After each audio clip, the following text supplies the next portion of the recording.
voudrais parler de la phase Chesed. La phase Chesed, c'est la phase du retour aux origines, si on peut dire, au point de départ. En tout cas, à ce qu'on vient de quitter. Et les immigrés, actuellement, abandonnent la langue française qu'ils ont acquise pour venir en France, avant de venir en France, pour revenir à la langue maternelle, la langue féminine, la langue de départ, la langue d'origine. On entend de plus en plus des personnes parler la langue africaine, la langue arabe, qu'auparavant. En phase dîne, les gens s'efforcent de parler la langue d'accueil, la langue française en l'occurrence, la langue colonisatrice. Mais en phase récède, les gens se replient sur leur langue d'origine. Pourquoi ? Parce que dans leur langue d'origine, ils sont plus à l'aise, ils sont plus en maîtrise que dans la langue d'accueil, qui leur échappe toujours un petit peu, parce que la langue d'accueil, on la comprend mal, on la parle mal, on la prononce mal, on la connaît mal. Donc la phase récède est une phase régressive, mais en même temps, c'est aussi une volonté de préserver ses acquis.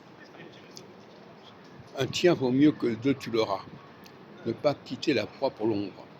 Et finalement, ils s'aperçoivent que l'émigration n'a pas été la bonne solution.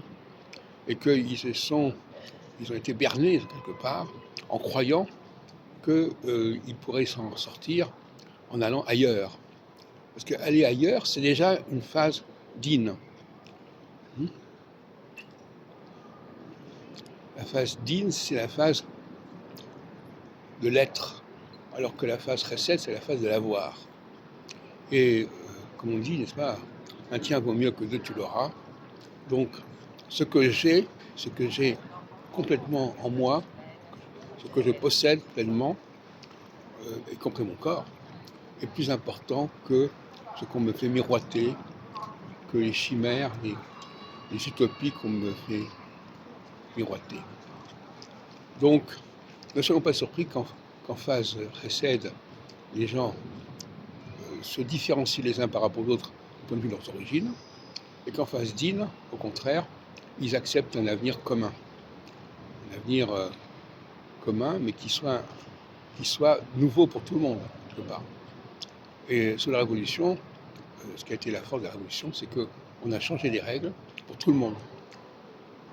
Et donc, finalement, c'était une phase dîne, de cette manière, qui a succédé à une phase récède. Donc, la phase dîne, c'est la phase où l'on accepte un nouveau modèle. La phase récède, c'est où on en revient aux vieilles traditions.